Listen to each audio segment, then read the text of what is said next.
Liudvikas Adomas Jucevičius yra viena iškiliausių asmenybių mūsų XIX amžiaus pradžios lietuvių kultūroje. Jis buvo kunigas, poetas, kraštotyrininkas, vertėjas, etnografas, literatūros istorikas, netgi vienas pirmųjų lietuvių archeologų. Jucevičius domėjosi savo mylimų kraštu, rinko ir skelbė lietuvių tautosaką, etnografinę medžiagą, tyrinėjo literatūrą ir lietuvių kalbą, vertė poeziją ir pats rašė eilėraščius.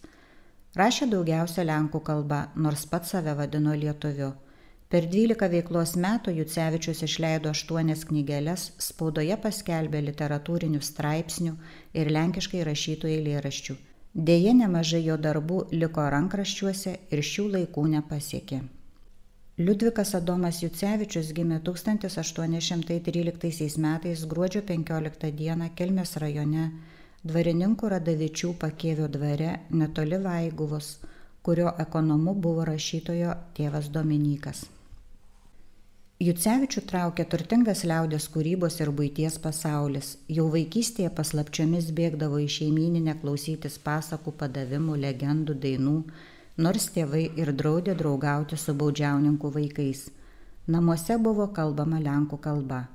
Vėliau jis nekartą vaikystės prisiminimus panaudojo savo mokslo darbams, o apie gimtus namus vėliau etnografinėme veikale Žemaičių žemės prisiminimai rašė: Sveikinu jūs gimtieji mano nameliai Pakėvyje. Jumise išvydau pirmą kartą dienos šviesą, jumise pirmą kartą kūdikio šypsniu pasveikinau šį pasaulį, tokį man kitados buvusi gražų, tokį linksmą. 1823–29 metais Jucevičius mokėsi Kražių gimnazijoje. Kražiai rašytojui paliko labai brangių ir šviesių prisiminimų. Apie Kražius savo veikale Žemaičių žemės prisiminimai Jucevičius rašė: Čia prabuvau žymę dalį savo gyvenimo pavasario, čia įgijau pirmą mokslo šviesą, brangi tai yra vieta mano širdžiai. 1829–31 metais Jucevičius studijavo mediciną Vilniaus universitete. Jaunimo tarpe čia dar buvo gyvos Adomo Mickevičiaus, Simono Daukanto, Simono Stanevičiaus studijų metų tradicijos, meilė savo kraštui ir jo žmonėms. Studijų Jucevičius nebaigė, nes 1830–31 metų sukilimas jas nutraukė. Universitetas buvo uždarytas. Sukilimo metu Jucevičius gyveno tėviškėje, dirbo namų mokytojų, mokė dvarininkų Radavičių vaikus. Manoma, kad šių dvarininkų lėšomis 1834 metais ir išleido pirmąją knygą oriai pavadintą Liudviko Jucevičiaus raštai, o po 2 metų išėjo ir antroji knygelė Lietuvos istorija vaikams pagal Jucevičių. Po poros metų studijų pertraukos Jucevičiaus gydytojo profesija nebedomino, labiau ėmė ryškėti polinkis į literatūrą, spaudos darbą, o uždarius universitetą istorijos ir literatūros studijuoti nebuvo kur, todėl 1834 metais įstojo į Vilniaus dvasinę seminariją. Po 2 metų, kaip gabus jaunuolis, Jucevičius buvo perkeltas į dvasinę akademiją. Čia besimokydamas Jucevičius išleido poezijos rinkinį lietuvių kalba, ištraukos iš naujųjų lenkų poetų. Leidinyje straipsnis apie lietuvių kalbą ir literatūrą bei lenkų poezijos vertimai į lietuvių kalbą. Tuo pat metu Jucevičius domisi tautosaka ir mitologija, renka medžiagą ir skelbia ją spaudoje, pasirašinėdamas Liudviko iš Pakėvio slapyvardžiu. Vienas iš pirmųjų jo tekstų trumpai atpasakotas padavimas apie šventosios žvejį Kastytį, kurį už jo meilę jūrų deiviai nubaudė praamžius. Jucevičius pirmasis paskelbė šį padavimą Baltijos jūros valdovė Liudvikas Adomas Jucevičius.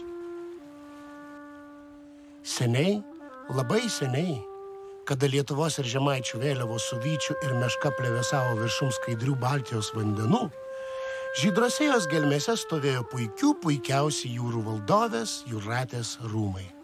Padavimo siužetas sulaukė didelio dėmesio. Jis įkvėpė menininkus parašyti operas, poemas, tapyti paveikslus, sukurti skulptūras. Baigęs Vilniaus dvasinę akademiją, Jucevičius apsilanko gimtojoje Žemaitijoje ir parašo etnografinį veikalą Žemaičių žemės bruožai, kuris buvo išleistas atskira knyga.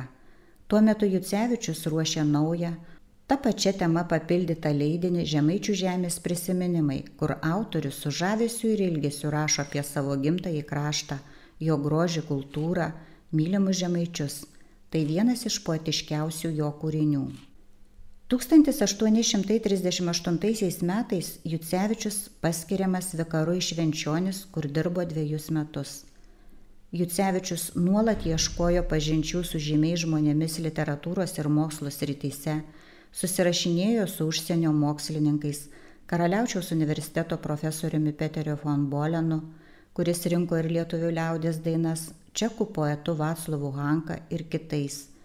Didelę įtaką Jucevičiui darė lenkų rašytojo Juzefo Ignaco Kraševskio darbai.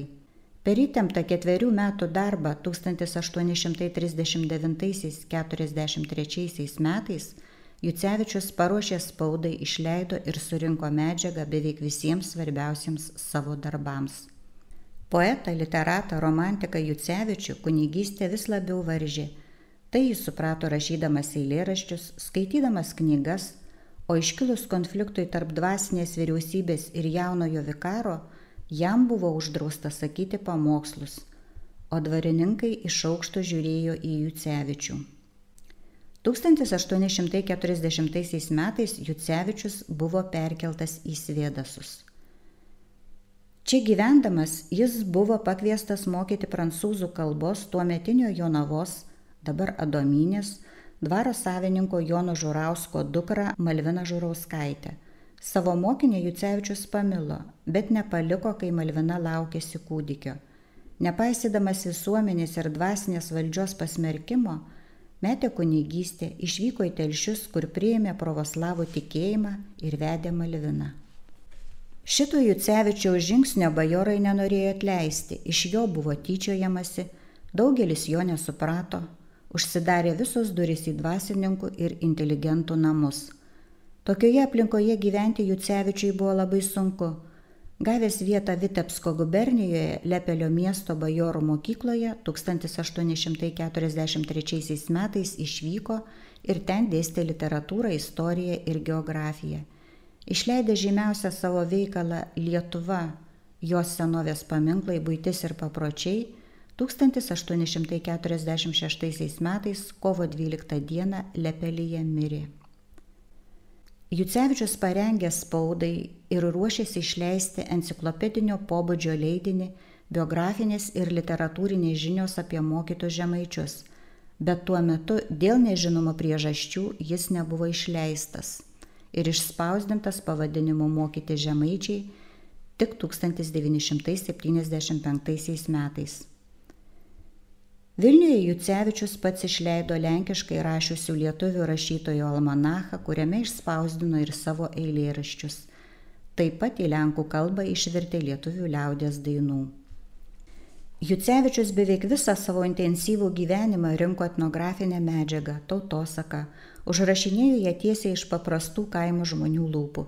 Vienas įdomiausių ir reikšmingiausių jo tautosakos darbų yra rinkinys lietuvių liaudies priežodžiai, kurie atskleidžia liaudies požiūrį į gyvenimą, aprašomos įvairios gyvenimo sritis, nurodoma, kada kuris priežodis vartojamas, paaiškinamas jų turinys ir kilmė.